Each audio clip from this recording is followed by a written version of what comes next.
أعوذ بالله السميع العلي العظيم من الشيطان اللعين الرجيم. بسم الله الرحمن الرحيم.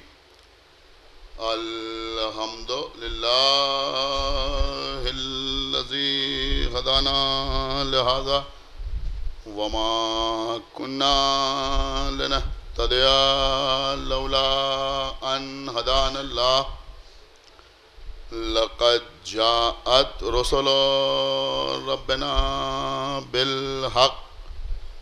الصلاة والسلام على صاحب الدين والإسلام والحل والحرام والركن والمقام والصلاة والصيام والسجود والقيام والشريعة والأحكام والحجة والبرهان والمحبة والعرفان والحق والبيان والكتاب والقرآن. سيدنا ونبينا وشفيعنا ومولانا ومولى الثقلين جد الحسن والحسين أبي القاسم محمد وعلى أهل بيته الطيبين الطاهرين المعصومين المظلومين المنتخبين المنتجبين الذين أذهب الله عنهم الرجس وطهرهم تطهيرا.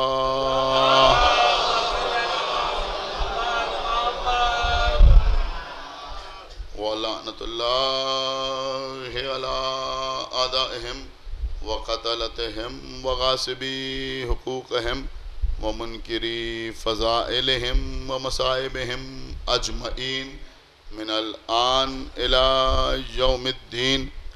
أما بعد فقد قال الله سبحانه تبارك وتعالى في كتابه المجيد وفرقانه الحميد وقوله الحق. بسم الله الرحمن الرحيم. هل أتى على الإنسان حين من الدهر لم يكن شيئا مذكورا. إنا خلقنا الإنسان من نطفة أمشاج نبتليه فجعلناه سميعا بصيرا. السلام.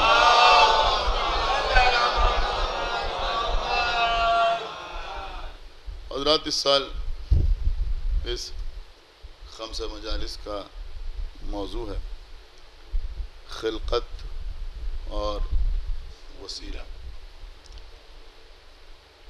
آج سے انشاءاللہ 24 محرم تک سورہ دہر کی انہی آیات کی مدد لیتے ہوئے اس موضوع پر گفتگو کا سلسلہ جاری و ساری رہے گا. سورہ دہر، جس کو سورہ انسان بھی کہا جاتا ہے، اس کی ان دو آیات میں ارشاد رب العزت ہو رہا ہے بسم اللہ الرحمن الرحیم کے بعد کہ کیا انسان پر ایک وقت ایسا نہیں گزرا جب وہ قابل ذکر بھی نہیں تھا. اس کے بعد ارشاد ہو رہا ہے کہ ہم نے انسان کو مخلوط نطفے سے خلق کیا اور اسے سمیع اور بصیر بنایا. سمیع کا مطلب سننے والا بنایا، بصیر کا مطلب دیکھنے والا بنایا. عزیزوں، اس سلسلے میں کسی قسم کا کوئی اختلاف نہیں ہے کہ ساری کائنات کا خالق اللہ ہے. جمادات، نباتات، حیوانات، انسان، سب کا خلق کرنے والا اللہ. ہمارے اور آپ کے پانچویں امام امام محمد باقر علیہ السلام ساری چیزوں کو سمیٹ کر ایک جملہ ارشاد فرماتے ہیں. میں سمجھتا ہوں کہ اللہ کی توحید پر، اس کی وحدانیت پر، اس کی رزاقیت پر، اس کی قدوسیت پر، اس کی رحمانیت پر، اس کی رحیمیت پر، اس کی معبودیت پر، اس کی خلاقیت پر گفتگو کرنے کا اگر حق ہے تو صرف اور صرف محمد و آل محمد کو ہے. صلوات پڑھیں محمد. تو ہمارے پانچویں امام نے ساری باتوں کو سمیٹ کے ایک جملہ ارشاد فرمایا، اور یہ فرمایا کہ اللہ کے علاوہ جو کچھ ہے وہ اللہ کی مخلوق ہے. صلوات پڑھیں پر محمد. پھر امام ارشاد فرماتے ہیں کہ اللہ صرف جمادات یا نباتات یا حیوانات یا انسانوں کا خالق نہیں ہے، بلکہ اللہ کیفیتوں کا بھی خالق ہے. اگر ہم نے کوئی اچھی خبر سنی اور ہم خوش ہو گئے تو یہ بھی ایک کیفیت ہے، اور اس کیفیت کا خالق بھی اللہ ہے. ہم نے کوئی خبر غم سنی، یہ دیکھیے امام فرما رہے ہیں، بہت توجہ آپ حضرات کی چاہتا ہوں، اور ہمیں کچھ رنج کا احساس ہوا تو یہ بھی ایک کیفیت ہے، اور اس کیفیت کا خالق بھی اللہ ہے. ہم نے کوئی عجیب الخلقت شے دیکھی اور ہم متعجب ہوئے، ہمیں تعجب ہوا، تو یہ تعجب ہونا بھی ایک کیفیت ہے، اور اس کیفیت کا خالق بھی اللہ ہے. یہ سب کچھ بیان کرنے کے بعد امام نے فرمایا کہ راضی ہونا اور ناراض ہونا یہ بھی کیفیتوں کے نام. خدا کے لیے بہت توجہ کے ساتھ سماعت فرمائیں. راضی ہونا اور ناراض ہونا یہ بھی کیفیتوں کے نام ہے، اور ان کا خالق بھی اللہ ہے. یعنی راضی ہونے کی جو کیفیت ہے اس کا خالق بھی اللہ ہے، اور ناراض ہونے کی جو کیفیت ہے اس کا خالق بھی اللہ ہے. پھر آپ کے پانچویں امام ارشاد فرماتے ہیں کہ اللہ کی ذات، سنیے گا، اللہ کی ذات اور اس کی شان سے یہ بعید ہے کہ وہ اپنی ہی خلق کی ہوئی کیفیتوں میں مبتلا ہو جائے. ایک صلوات پڑھیں پر محمد وآلہ. پھر امام نے اس کی وضاحت فرمایا کہ اگر اللہ کے لیے، دیکھیں آپ میری طرف متوجہ رہیں، انشاءاللہ آپ کو لطف آئے گا. امام فرماتے ہیں کہ اگر اللہ کے لیے یہ تصور کیا جائے کہ وہ راضی ہو گیا تو اس کا مطلب یہ ہوا کہ پہلے ناراض تھا اب راضی ہو گیا. سمجھا کہ نہیں سمجھا؟ اگر اللہ کے لیے یہ کہا جائے کہ وہ ناراض ہو گیا تو اس کا مقصد یہ ہوا کہ وہ پہلے راضی تھا اب ناراض ہو گیا. کہنے کا مقصد یہ ہے کہ پہلے اس کیفیت میں تھا اب اس کیفیت میں آ گیا، یا پہلے اس کیفیت میں تھا اب اس کیفیت میں چلا گیا. آپ کے امام نے ارشاد فرمایا کہ اللہ وہ نہیں ہے کہ جو کیفیتوں کے درمیان کروٹیں بدلے. بہت توجہ آپ حضرات کی جائے، خلقت غور کر رہے ہیں آپ. اللہ وہ نہیں ہے جو کیفیتوں کے درمیان کروٹیں بدلے. پھر امام نے فرمایا کہ لیکن کیونکہ عبادت کے لیے حصول رضا الہی ضروری ہے، لہذا اللہ نے سب سے پہلے وجہ اللہ کو پیدا کیا. نہیں غور کیا آپ نے؟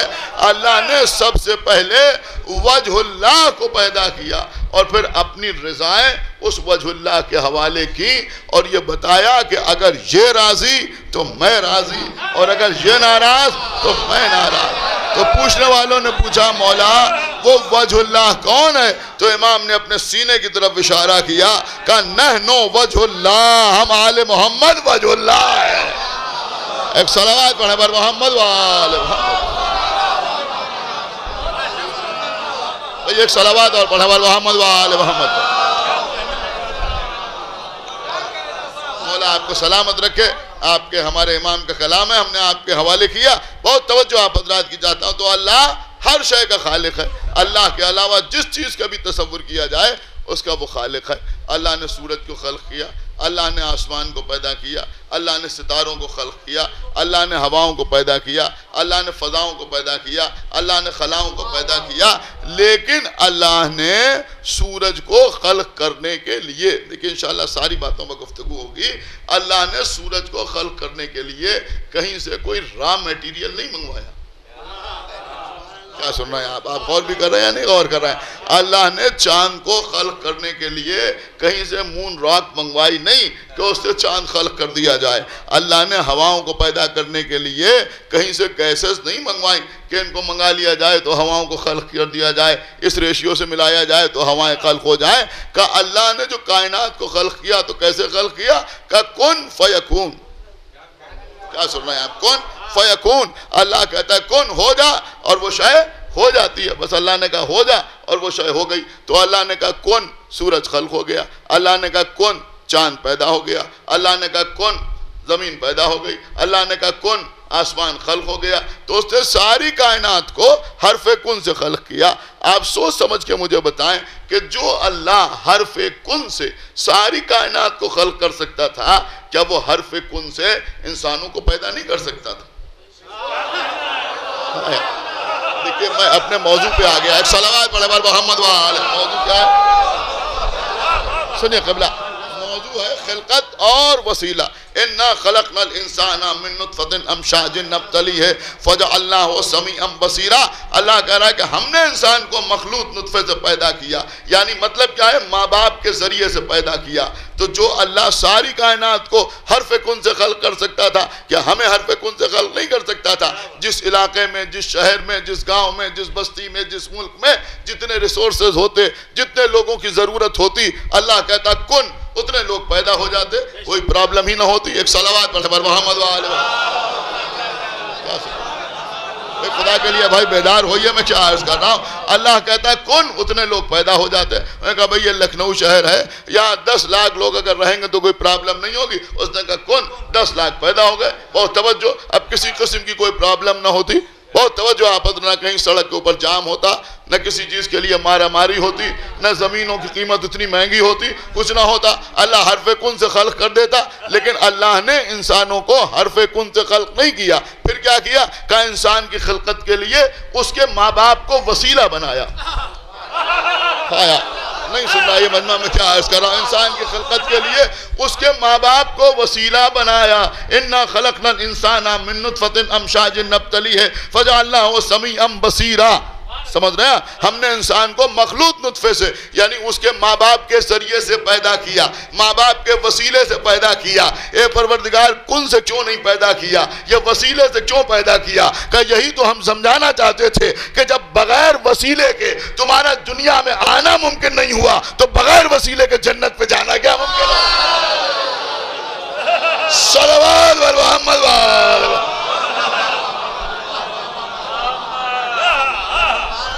ایک صلوات اور پڑھ دے بر محمد وآلہ محمد. ایک بابا دے بلند صلوات پڑھیں بر محمد وآلہ محمد.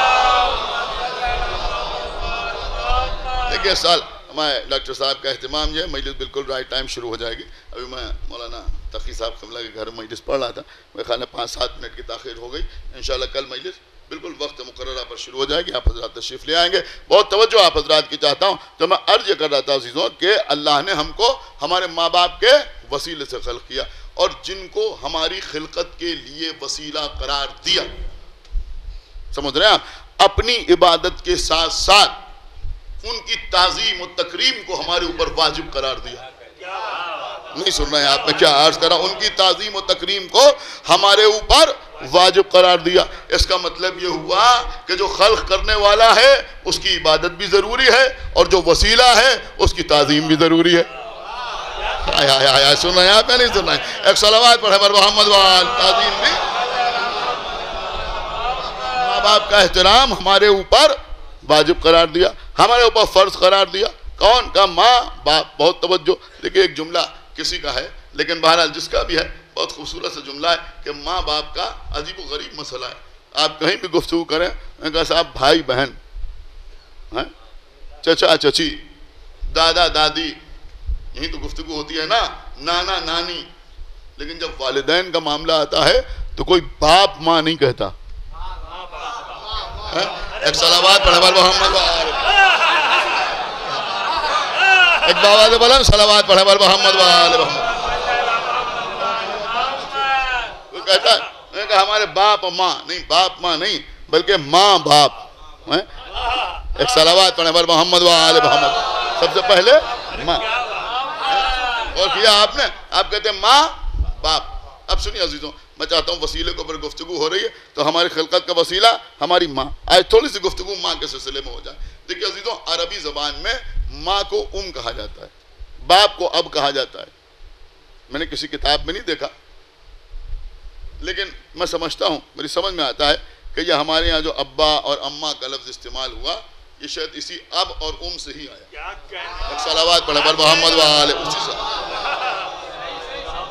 میرے خیال میں یہاں پڑھے لکھے حضرات بیٹھے ہوئے ہیں، شعراء بیٹھے ہوئے ہیں، دیگر نہایت کوالیفائڈ حضرات بیٹھے ہوئے ہیں. آپ جانتے ہیں کہ کوئی بھی لفظ جب ایک زبان سے دوسری زبان کی طرف ہجرت کرتا ہے تو اس پہ تھوڑی سی تبدیلی تو آئی جاتی ہے. تو وہاں اب ہے، یہاں ابا ہو گیا، ابو ہو گیا، غور فرمائیے گا. وہاں ہے، یہاں اماں ہو گیا، امی ہو گیا. یہ سارے لفظ جو ہیں وہ یہاں استعمال ہونے لگے. تو ماں کو کہا جاتا ہے ماں کو کیا کہتے ہیں؟ ام الحسن. دیکھیں اس سے بہتر کوئی لفظ ہی نہیں ہے. ام الحسن، حسن کی ماں. کون؟ بی بی فاطمہ زہرا صلوات اللہ علیہ وسلم. ام الحسنین، حسنین کی ماں. ام موسیٰ، قرآن مجید میں آیا، موسیٰ کی ماں. یہ سارے الفاظ آپ کی سمجھ میں آ رہی نہیں؟ ام موسیٰ، موسیٰ کی ماں. ام المومنین، مومنین کی ماں، مومنین کی ماں. ایک لفظ سن کے ہی ہمارا چہرہ کھل جاتا ہے. ام البنین. ایک صلوات پڑھے بر محمد وآلہ محمد. ایک صلوات اور پڑھے بر محمد وآلہ محمد. ام البنین سنتے ہیں تو ہمارا چہرہ کھل جاتا ہے. کون کا؟ بیٹوں کی ماں. ان سب میں استعمال ہوا ہے. کا مطلب ہوتا ہے ماں. لیکن میں نے یہ جو مثالیں آپ کے سامنے دی، اس کی اور مثالیں آپ کے ذہن میں آ رہی ہوں گی. اکثر بیویوں کی جو کنیت ہے وہ اسی طرح قرار دی گئی. لیکن میں کچھ مثالیں اور آپ کے سامنے پیش کر دوں تاکہ آج کی مجلس میں تھوڑی سی کی وضاحت ہو جائے کہ کا مطلب ہوتا کیا. کہتے کسے؟ یا یوں سمجھے کہ ماں کو کیوں کہتے ہیں؟ ام الحسنین، ام موسیٰ، ام البنین. یہاں تو سب جگہ کے معنی ماں کے ہیں. اب سنیے، یہاں اذا خانے میں قرآن رکھا ہوا ہے. اس کو آپ کو معلوم ہے کیا کہتے ہیں؟ ام الکتاب. سورہ حمد کو کہتے ہیں ام القرآن. کیا ترجمہ اس کا؟ قرآن مجید جو ہے ام الکتاب. لیکن یہاں جو ترجمہ کر دیا جاتا ہے ام الکتاب، کتابوں کی ماں، یہ ترجمہ مناسب نہیں ہے. بہت توجہ آپ حضرات کی چاہتا ہوں، یہ ترجمہ نہیں ہے یہاں. ام الکتاب. سورہ حمد کیا ہے؟ ام القرآن. اور آگے بڑھیے، مکہ ام القرى. کیا ترجمہ کریں گے آپ؟ قریوں کی ماں. نہیں، یہ ترجمہ نہیں کیا جائے گا. میرے مولا نے ارشاد فرمایا، کسی نے علی سے پوچھا کہ یا علی آپ کیا ہیں؟ میرے مولا نے فرمایا کہ انا روح، میں روح. پھر فرمایا کہ انا روح الارواح، میں روحوں کی روح. شاید آپ کو لطف نہیں آ رہا ہے. اس کے بعد فرمایا کہ انا الام الارواح. ایک صلوات پڑھے بر محمد ام الارواح. تو آپ بتائیے کہ یہاں پر کے کیا معنی آپ لیں گے؟ مولا علی فرما رہے ہیں انا الام الارواح، میں ام الارواح ہوں. تو کیا مولا علی یہ فرما رہے ہیں کہ میں روحوں کی ماں ہوں؟ قرآن کے لیے ام الکتاب، سورہ حمد ام القرآن، مکہ ام القرى. لیکن یہاں پر سے مراد ماں نہیں ہے. تو پھر سے مراد کیا ہے؟ سے مراد کیا ہے؟ دیکھیں عزیزو، حقیقت میں کہتے ہیں مرکز کو. نہیں غور کیا آپ؟ خدا کے لیے بھائی بیدار ہوئیے. کہتے ہیں اصل کو. اب بات سب کے اوپر واضح ہو گئی. قرآن کیا ہے کہ الکتاب. الکتاب کا مطلب کیا ہوا؟ ساری کتابوں کی اصل. بھائی اگر آپ ایسے سنیں گے تو ہم پڑھ چکے کہ قرآن کیا ہے کہ الکتاب یعنی ساری کتابوں کی اصل. مکہ کیا ہے؟ القری یعنی قریوں کا مرکز. قریوں کا مرکز. سورہ حمد کیا ہے؟ القرآن قرآن کی اصل. اب اس مجمع کو یہ بتانے کی ضرورت قطعی نہیں ہے کہ دنیا کی ہر شے اپنی اصل کی طرف پلٹتی ہے. غور کیا آپ نے یا نہیں غور کیا؟ دنیا کی ہر شے اپنی اصل کی طرف. بھائی خدا کے لیے بیدار ہوئیے. دنیا کی ہر شے اپنی اصل کی طرف پلٹتی ہے. چونکہ ساری کتابوں کا علم قرآن کی طرف پلٹتا ہے لہذا یہ ہے الکتاب. چونکہ مکہ مرکز تھا، ہر طرف سے آنے والے مکے کی طرف آتے تھے لہذا مکہ ہے القری. تو کا مطلب ہوتا ہے مرکز. اب اس سے بڑا جملہ ماں کی تعریف پہ میرے پاس نہیں ہے کہ ماں کو بھی اسی لیے کہا جاتا ہے کہ جب بچہ پریشان ہوتا ہے تو اپنے باپ کی طرف نہیں جاتا بلکہ اپنی ماں کی طرف آتا ہے. ارے بھیا صلوات پڑھے محمد وآلہ. ایک صلوات اور پڑھے محمد وآلہ. کہا تھا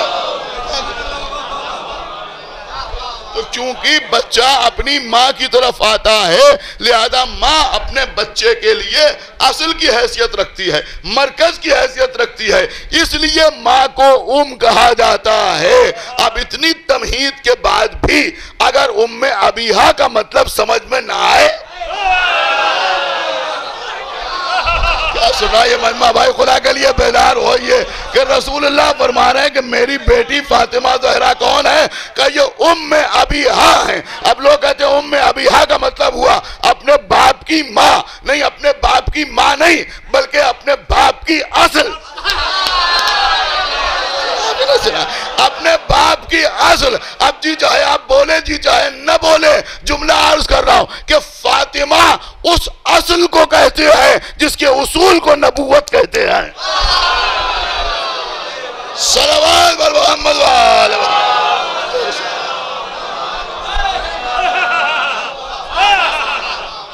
ایک صلوات اور پڑھے بر محمد وآلہ.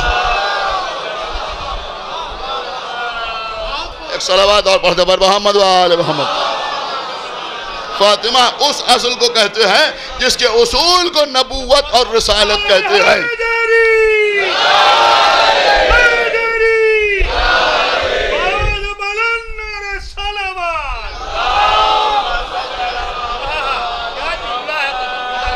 ایک صلوات اور پڑھتے بر محمد وآلہ محمد. تو بی بی فاطمہ زہرا کون ہے؟ نہیں، ابھی پوری بات کی وضاحت تو ہوئی نہیں کہ بی بی فاطمہ زہرا کون ہے. کہ یہ ہے ابیہا. ابیہا کا مطلب کیا ہوا؟ اپنے باپ کی ماں. کیا مطلب ہوا؟ اپنے باپ کی ماں. تو بی بی فاطمہ زہرا کون ہے؟ اپنے باپ کی ماں. یہی ترجمہ آپ سنتے ہیں نا، اپنے باپ کی ماں یعنی اپنے باپ کی اصل، اپنے باپ کے لیے مرکز. غور فرمائیے گا، اپنے باپ کے لیے مرکز، اپنے باپ کی اصل. دنیا میں ہر شے اپنے مرکز کی طرف پلٹتی ہے. جب بچہ پریشان ہوتا ہے تو اپنی ماں کی طرف آتا ہے. رسول نے خالی زبانی فاطمہ کو ابیہا نہیں کہا بلکہ جب اپنے بدن میں ذوق محسوس کیا تو کہیں اور نہیں گئے، فاطمہ زہرا کے دروازے. صلوات بر محمد وآلہ محمد.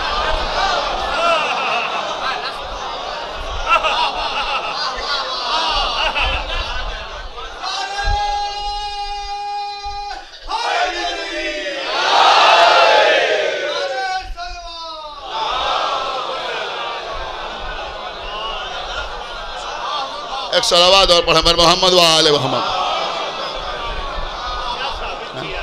اسی لیے فرمایا کہ فاطمہ کون ہے؟ کہ یہ ابیہا ہے. ابیہا یعنی اپنے باپ کی اصل ہے، اپنے باپ کا مرکز.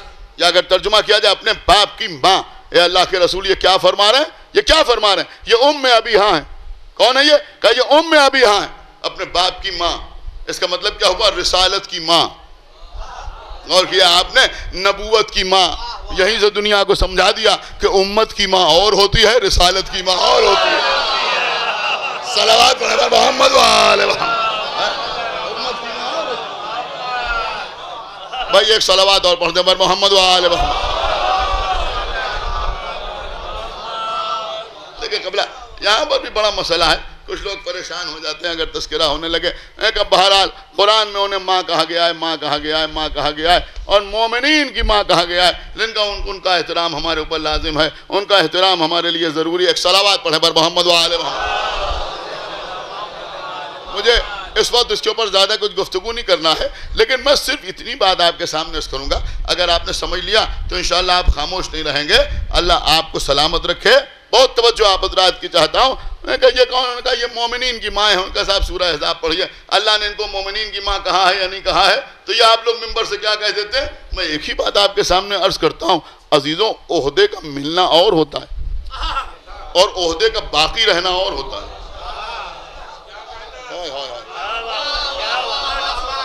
خدا کے لیے بھائی بیدار ہو کر سنیے. وقار صاحب سن رہے ہیں آپ؟ عہدے کا ملنا اور ہوتا ہے اور عہدے کا برقرار رہنا اور ہوتا ہے. اللہ نے ان کو ایک دو جگہ ماں کہا، تسلیم ہے، لیکن نہ معلوم کتنی جگہ محمد کو رسول کہا یا نہیں کہا. آپ بتائیے کہا یا نہیں کہا؟ کہ نہ معلوم کتنی جگہ اللہ نے پیغمبر کو رسول کہا، لیکن غدیر کے میدان میں کیا کہا؟ کیا کہا؟ نہیں غور کر رہے ہیں آپ. کیا کہا؟ یا ایھا الرسول بلغ ما انزل الیک من ربک وَإِن لَمْ تَفْعَلْ فَمَا بَلَّغْتَ رِسَالَتَهُ وَاللَّهُ يَعْصِمُكَ مِنَ النَّاسِ. اے ہمارے رسول وہ پہنچا دو جو تم پر تمہارے رب کی جانب سے نازل کیا جا چکا، اور اگر یہ نہ پہنچایا تو گویا کار رسالت انجام نہیں دیا. گویا کار رسالت انجام نہیں دیا. یعنی آپ ہمارے رسول تو ہیں، لیکن اگر آج غدیر کے میدان میں علی کو ہاتھوں پر اٹھا کر اعلان ولایت نہیں کیا سن رہے ہیں تو گویا کار رسالت انجام نہیں دیا. اس کا مطلب یہ ہوا کہ علی کی ولایت وہ اہم ترین شے ہے کہ اگر محمد علی کی ولایت کا اعلان نہ کریں تو حالانکہ اللہ نے قرآن میں رسول کہا ہے.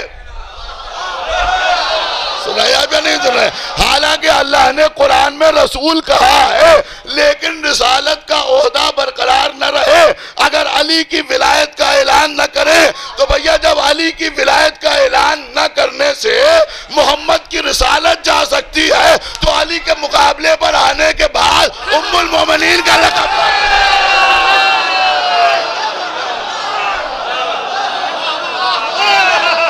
صلوات محمد.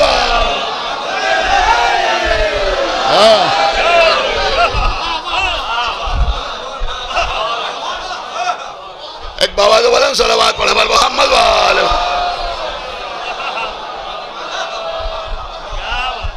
ایک صلوات اور پڑھتے پر محمد والے محمد. کہاں سے برقرار رہے گا؟ علی کے مقابلے پہ آنے کے بعد. ام المومنین کا لقب کیسے برقرار رہے گا جب علی کے مقابلے پہ آگئے؟ ایک صلوات پڑھیں پر محمد وآل محمد. بس عزیزوں بات تمام ہو رہی ہے. آج میں بھی بہت تھکا ہوا ہوں، آج ہی میں آیا. ایک صلوات پڑھیں پر محمد وآل محمد. بہت توجہ. ہو سکتا ہے کچھ جلدی مجلس تمام ہو جائے. کل انشاءاللہ موضوع کا حق بھی ادا ہوگا. تو میں چاہ رہا تھا کہ آج تھوڑی سی ماں کے اوپر گفتگو ہو جائے. تو ماں کو کہا جاتا ہے ماں کا احترام، ماں کی تعظیم، ماں کی تکریم ہمارے اوپر لازم و واجب قرار دی گئی. یہاں تک بتایا گیا کہ ماں کے پاؤں کے نیچے جنت ہے. ماں کے پاؤں کے نیچے جنت ہے. میر صاحب نے فرمایا کہتے ہیں ماں کے پاؤں کے نیچے بہشت ہے. ایک صلوات پڑھے پر محمد وآل محمد. ہماری جان قربان عزیزوں، میر انیس کا یہ مصرع یہ باریک سی بات ہے، لیکن میں کہوں گا اور جو سمجھدار ہیں شاید وہی سمجھیں گے کہ میر صاحب کا یہ مصرع بتا رہا ہے کہ میر انیس خالی شاعر نہیں تھے، عالم بھی تھے. ایک صلوات پڑھے پر محمد وآل. ایک صلوات اور پڑھے پر محمد وآل. بڑی نزاکت ہے اس مصرع میں. ایک صلوات اور پڑھے پر محمد وآل. وہ کیا کہہ رہے ہیں؟ کہتے ہیں ماں کے پاؤں کے نیچے بہشت ہے. غور کیا آپ نہ معلوم کتنی جگہ یہ مصرع پڑھا جاتا ہے لفظ بدل کے. یہ تخیل میرے خیال میں یہاں نایاب صاحب بیٹھے ہیں, وقار صاحب بیٹھے ہیں, دیگر شعراء بیٹھے ہیں, کس نے نہیں نظم کی ہوئی؟ شعراء پڑھتے ہیں, ذاکرین بیان کرتے ہیں. حسرت رہ گئی عزیزوں, آج تک کسی نے آگے ہم سے پوچھا کہ بھئی یہ حدیث کس کتاب میں ہے؟ پوچھا آپ سے کبھی کسی نے آگے سند پوچھی؟ یہ حدیث معتبر ہے, غیر معتبر ہے, مستند ہے, غیر مستند ہے؟ کوئی پوچھتا ہے؟ کوئی نہیں پوچھتا. مجھے معاف کیجئے گا, ہر آدمی اپنے گھر کے حالات جانتا ہے, سمجھ رہے ہیں آپ, لیکن کوئی پوچھتا نہیں آگے. صاحب ماں کے پاؤں کے نیچے جنت. ہاں سبحان اللہ, سبحان, کیا کہنا, ماشاءاللہ, جزاک اللہ. سب کی سمجھ میں آ جاتا ہے کہ ہاں ماں کے پاؤں کے نیچے جنت. شک تو نہیں ہوتا, شبہ تو نہیں ہوتا, فوراً بات سمجھ میں آ جاتی. کیوں سمجھ میں آ جاتی؟ کس لیے سمجھ میں آ جاتی؟ دیکھیں سنیے جو میں عرض کر رہا, کیوں سمجھ میں آتی ہے, کس لیے یہ بات سمجھ میں آتی ہے. بہت توجہ آپ حضرات کی چاہتا ہوں, یہ کوئی غلط بات نہیں ہے. یہ جو آپ ہم سے نہیں پوچھتے, میں اس کے اوپر اعتراض نہیں کر رہا ہوں, میں اس جذبے کی قدر کرتا ہوں. میں اس جذبے کی قدر کرتا ہوں کہ آپ کو بتایا گیا ماں کے پاؤں کے نیچے جنت ہے, آپ نے فوراً قبول کر لیا. اتنا عرصہ ہو گیا ہمیں مجلس پڑھتے ہوئے, آج تک کبھی کسی شہر میں, کسی ملک میں, کسی گاؤں میں, کسی دیہات میں کہیں لوگ کم ہوں زیادہ ہوں, کسی بزرگ نے, کسی جوان نے, کسی عالم نے, کسی پڑھے لکھے آدمی نے, کسی عربی جاننے والے نے, نہ جاننے والے نے, کسی نے آج تک ہم سے نہیں پوچھا مولانا یہ حدیث کہاں ہے, کس کتاب میں لکھی ہوئی ہے, کہاں سے آپ نے پڑھ دیا, کیسے پڑھ دیا, کسی نے نہیں پوچھا. سب سر جھکا کے قبول کر لیتے ہیں. بے شک ماں کے پاؤں کے نیچے جنت ہے. کیوں قبول کرتے ہیں؟ اس لیے قبول کرتے ہیں کہ ہمیں اپنی ماں سے محبت ہے. بات آپ کی سمجھ میں آ رہی ہے, نہیں سمجھ میں آ رہی ہے؟ چونکہ ہمیں اپنی ماں سے محبت ہے. نہیں سمجھ رہے ہیں آپ میں کیا عرض کر رہا ہوں؟ چونکہ ماں سے محبت ہے, لہذا جب ماں کی فضیلت بیان ہوتی ہے تو ہم حوالے نہیں پوچھتے. کیا سنا آپ نے؟ تو بھیا جب محبت ہوتی ہے تو آدمی فضیلت سن کے حوالے نہیں پوچھتا. تو اب اگر کہیں اہل بیت کے فضائل بیان کیے جائیں, کوئی پوچھے کس کتاب میں ہے, کہاں سے پڑھ دیا, کیسے پڑھ دیا, اس کا مطلب یہ ہوا فضیلت پہ کمی نہیں ہے, محبت پہ کمی ہے. ایک صلوات پڑھ محمد وآلہ.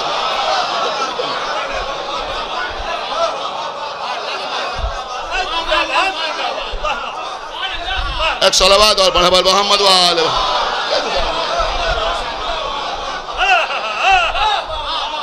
ایک صلوات اور پڑھ پر محمد وآلہ محمد. فوراً سمجھ میں آ جاتا ہے. ایسے بہت سی چیزیں ہیں, بہت سی مثالیں میں آپ کے سامنے پیش کر سکتا ہوں, لیکن بہرحال میں پیش نہیں کر رہا ہوں کسی وجہ سے. تو ماں کا مسئلہ ہے, ماں کے پاؤں کے نیچے جنت ہے. کوئی ایف اینڈ بٹ بھی نہیں ہوتا. کوئی پوچھے صاحب ہماری اماں نماز نہیں پڑھتی, تب بھی ان کے پیروں کے نیچے جنت ہے. پوچھا کبھی کسی نے؟ ایک صلوات پڑھنا محمد وآلہ محمد.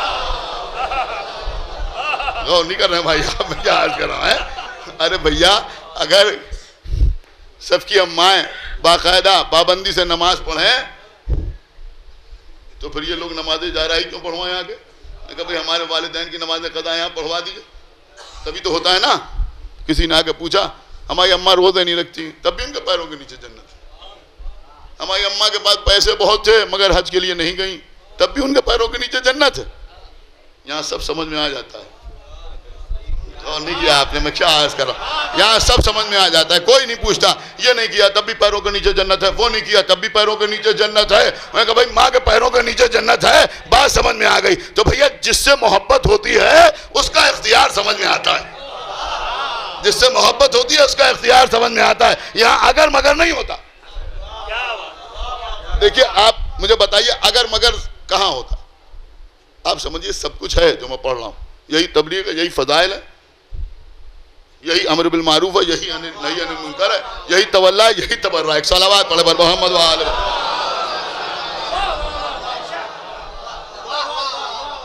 دیکھیے یہاں نوجوان بیٹھے ہوئے ہیں, بچے بیٹھے ہوئے ہیں, میرے چھوٹے بھائی بیٹھے ہوئے ہیں.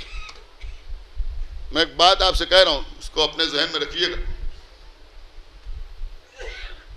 کہ ایسا وقت کبھی نہ آنے دیجئے, ایسا وقت کبھی نہ آنے دیجئے کہ آپ کے ماں باپ کسی اور سے کہیں آپ کے لیے کہ ہمارے بیٹے کو سمجھاؤ. بھیا صلوات پڑھیں پر محمد وآل محمد. بھیا ایک صلوات پڑھتے پر محمد وآل محمد.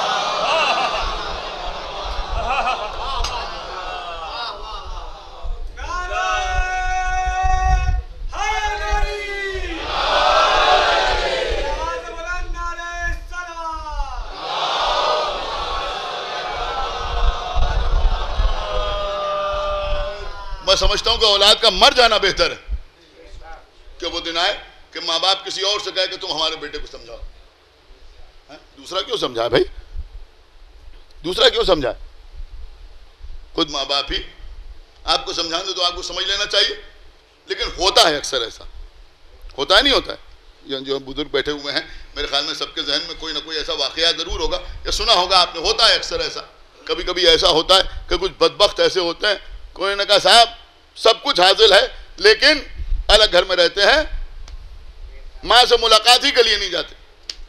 6 مہینے ہو گئے, 7 مہینے ہو گئے, 8 مہینے ہو گئے, ماں سے ملاقات ہی کے لیے نہیں جاتے. غور کر رہے ہیں آپ؟ لیکن ماں ہوتی ہے. ماں تو ماں ہوتی ہے. اب کوئی اور آیا, نے کہا ہمارا بھیا بہت دن سے نہیں آئے ہیں, سمجھاؤ ہمارے لڑکے کو. اس طرح کے واقعات ہوتے ہیں. ہمیں پیسہ نہیں چاہیے, روپیہ نہیں چاہیے, آرام نہیں چاہیے, کھانا نہیں چاہیے, کچھ نہ کرے, بس ہفتے میں ایک بار آ کے صورت دکھا دیا. قسم خدا کی عزیزوں, آپ سمجھیے کہ اس سے زیادہ کوئی مصیبت ماں کے لیے نہیں ہوتی. کم سے کم ہفتے میں ایک بار آ کے صورت دکھا دیا کرے. ہوتا ہے نہیں ہوتا؟ آپ سے کسی ماں نے کہا وہ بیٹے صاحب آپ کو کہیں مل گئے ہیں, بڑے نمازی, پرہیزگار, کیا سن رہے ہیں, روزہ بھی رکھتے ہیں, مجلسوں میں بھی جاتے ہیں, یہ بھی کرتے ہیں, وہ بھی کرتے ہیں, لیکن جمعہ بھی کوئی نہیں چھوٹتا, صف اول میں کھڑے ہوتے ہیں, مسجد میں چیخ چیخ کے دعائیں بھی پڑھتے ہیں, صلوات پڑھے محمد وآل محمد, بالکل فٹ, داڑھی بھی رکھے ہوئے ہیں, سب کچھ ہے, لیکن ماں ناراض. ماں ناراض. غور کیجئے گا جو میں عرض کر رہا ہوں. ماں کی صورت دیکھنے نہیں جاتے. ماں نے کہا کہ بھیا ان کو سمجھاؤ. آپ کو کہیں سڑک پہ مل گئے, آپ نے کندھے پہ ہاتھ رکھا, ہم نے کہا آپ سے کچھ بات کرنا ہے. میں کہا بتائیے. آپ سے چھوٹے تھے عمر میں, سب سے پہلے یہی تو کہتے ہیں بھیا تمہیں معلوم ہے ماں کے پاؤں کے نیچے جنت ہے. جیسے ہی آپ نے یہ کہا وہ نالائق بیٹا جو تھا سمجھ گیا کہ آپ کیا کہنے والے ہیں. دیکھیے عزیزوں, میں پہچان بتا رہا ہوں آپ کے سامنے, وہ سمجھ گیا کہ آپ کیا کہنے والے ہیں. ماں سے تعلقات اچھے نہیں ہیں نا, بہت توجہ چاہتا ہوں, ماں سے تعلقات اچھے نہیں ہیں. آپ نے کہا تمہیں معلوم ہے ماں کے پاؤں کے نیچے جنت ہے, فوراً وہ نالائق بیٹا کہے گا کہ ہاں ماں کے پاؤں کے نیچے جنت تو ہے, آپ صحیح کہہ رہے ہیں, مگر یہ مگر بتا رہا ہے کہ تعلقات اچھے نہیں.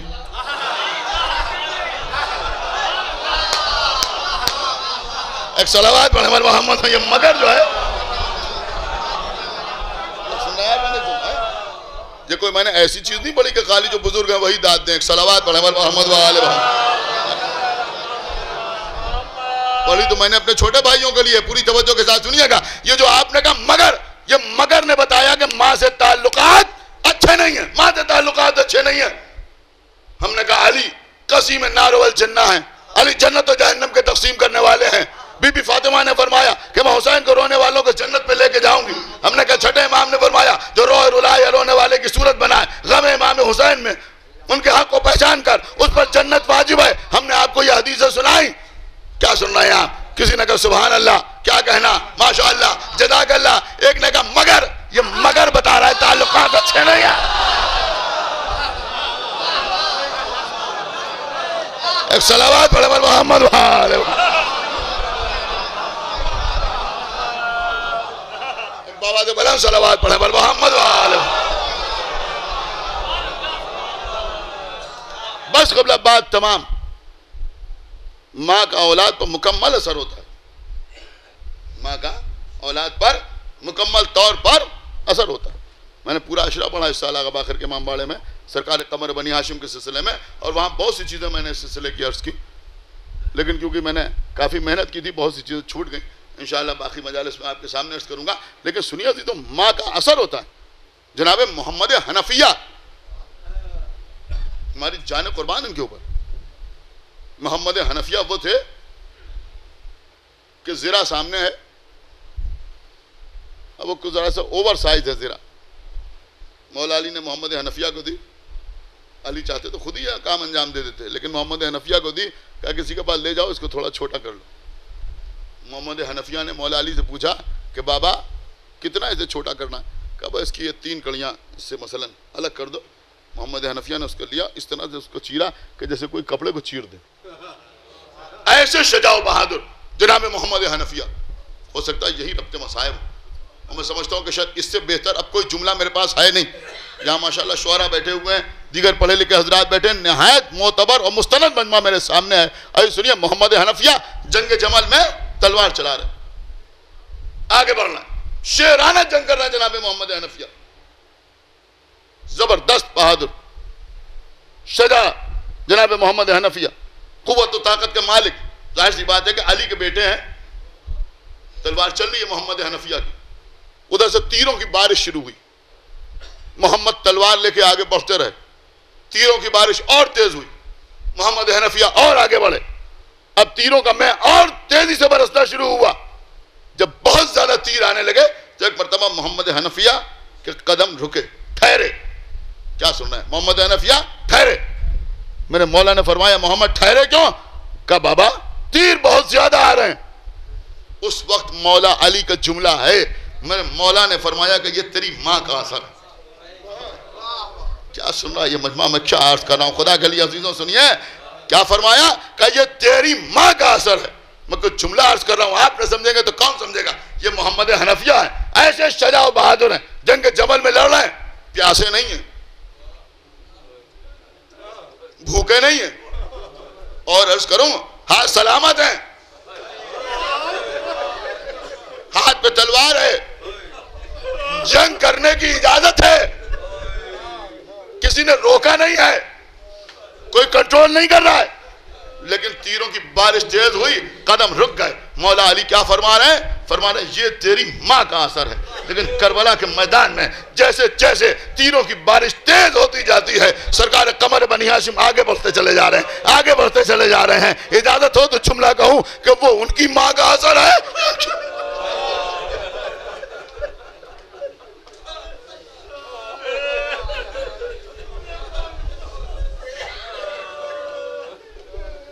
تیر اتنے کھائے ہیں، تشنگی نے چہرے پر،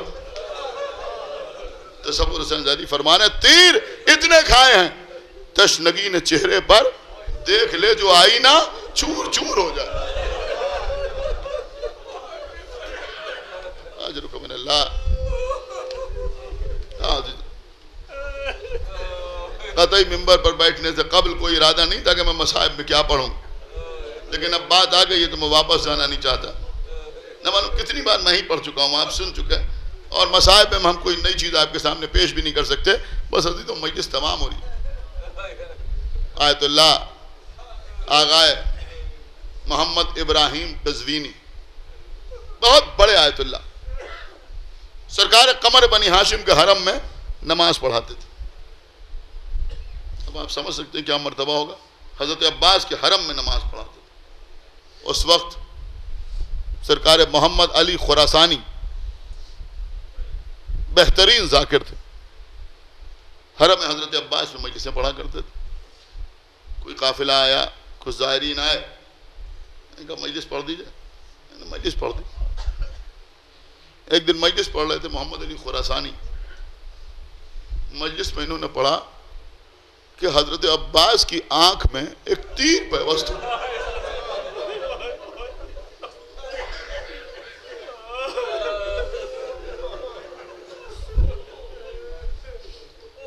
عزیزوں بس صرف اتنا ہی پڑھا کہ تیر پیوست ہو گیا.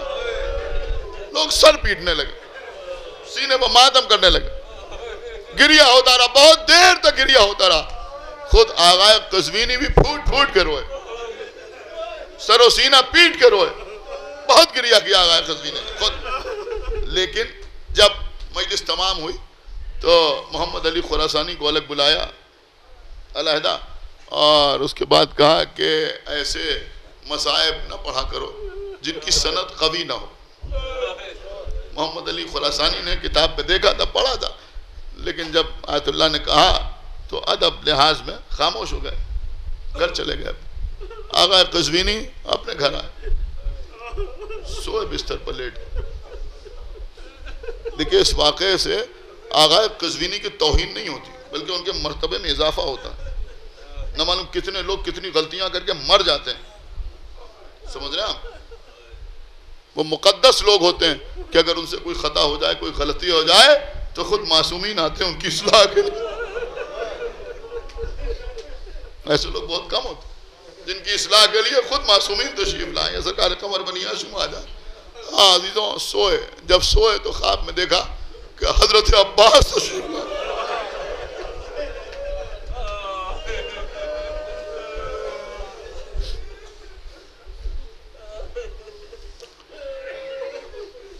سلام کیا، سرکار نے جواب دیا اور اس کے بعد کہا کہ قزوینی کیا تو کربلا کے میدان میں موجود تھا؟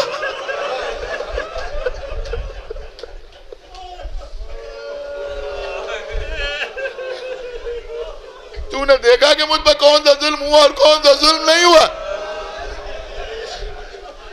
کانپنے لگے، تھرتھرانے لگے، آنکھوں سے آنسو بہنے لگے، ہاتھوں کو جوڑا، کہا سرکار معاف کیجئے گا، مجھ سے خطا ہو گئی، میں بہت شکر گزار ہوں آپ کو، آپ میری اصلاح کے لیے تشریف لائے، ورنہ کہاں جو غلام اور کہاں آپ.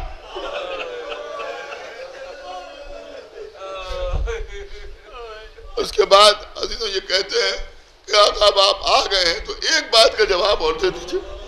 ایک سوال ہے میرے ذہن میں، لیکن میں بہت آسانی سے پڑھ رہا ہوں، لیکن انشاءاللہ آپ روتے ہوئے اٹھیں گے. کیا سوال ہے؟